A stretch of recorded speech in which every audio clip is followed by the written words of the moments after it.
Čau, Tom! Čau!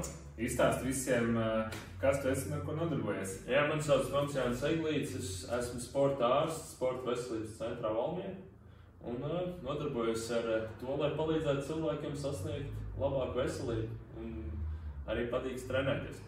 Forši! Mēs nedaudz izkustēsimies un pēc tam nedaudz parunāsim par to, vai tipiskajiem skrējējiem un riteņbraucējiem ir nepieciešama arī spēka treniņi un otrādāk. Tiekamies nedaudz vēlāk.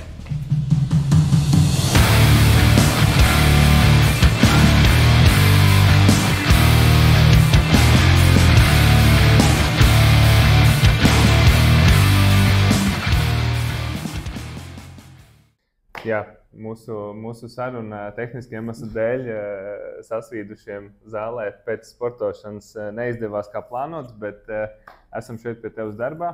Nu tad vēlreiz izstāstīji, vai tipiskajam skrējējam, riteņbraucējam, tautas sportistam ir nepieciešama spēka treniņi un kādēļ? Noteikti ir vajadzīgi spēka treniņi. Ja tad spēka treniņš nozīmē, mēs to muskuli darbinam, padaram spēcīgāku. Un to, ko dara skrēji, viņi arī, protams, stiprina to muskuli, skrienot un darot savus aerobos darbiņus. Viņi attīsta tajā muskulī, teiksim, mitohondrijas, viņi attīsta, cik viņš ir asinsvadiem pilns un cik viņš labi var darīt šos te aerobos darbus.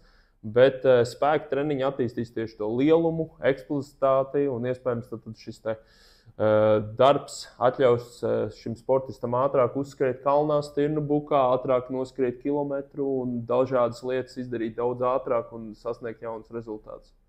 Super. Un ja runājam par tiem cilvēkiem, kuri ir tiešām tipisko spēku treniņu piekritēji, vai viņiem ir vajadzīgs aerobās slodzes, tad kardio treniņi? Jā, noteikti arī ir vajadzīgs, ja, un ir tāds arī termins kā mixed athletes, ja, tad ir atlēti, kur tad strādā gan aerobos, viņi var noskriet maratonu, viņi var pietupties ar lieliem svariem, uzcelt liels svarus, un tas principā parāda, ka jūs esat vispusējs, jūs varat izdarīt daudz lietas, spējat šiem uzdevumam, kas jums ir priekšā, jūs viņam varat pielāgoties, jūs varat noskriet maratonu, jūs varat pacelt lielu bumbu, kas, man liekas, dod daudz vairāk iespējas dzīvē, ja, un arī, ja trenē šos te aerobos treniņus, tad iespējams ilgāks apmeklējums zālē var būt un vairāk repus varēs uztaisīt, vairāk piegājienu. Īsāk pauze, ne? Jo ķermenis spēj ātrāk atjaunoties. Arī īsāk pauze, un tas viss noteikti var tikai dot plusu. Super, super. 3 vārdos izstāstīja pie tevis kā sporta ārsta, ja neskaitam profesionāls atlēts un izlases, ar ko tu strādā. Ko tāds parastais cilvēks, veselības sportists, ko viņš pie tevis var nākt, kādu informāciju iegūt, kādus testus veikt un ko tas var viņam dot varbūt nākotnē?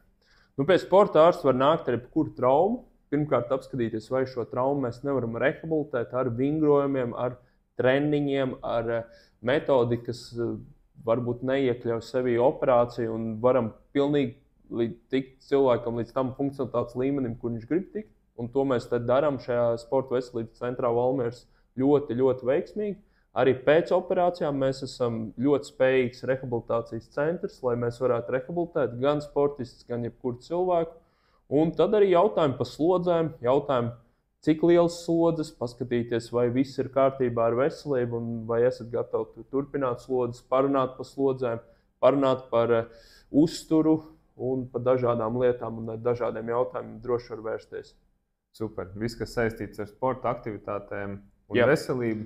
Pa veselību arī, jā, jo sporta ārsta uzdevums nav tikai ārstēt sportists, bet sporta ārsta uzdevums arī piedāvāt šo sportu kā ārstēšanas metodi, kā veidu, kā uzlabot arī jebkuram veselību. Un noteikti jebkurš no mums var iegūt no tā, kad būs mazliet sportiskāks, mazliet vairāk izgulēsies un varbūt labāk ēdīs, ja, un tad var jebkurš iegūt no šīm te konsultācijām.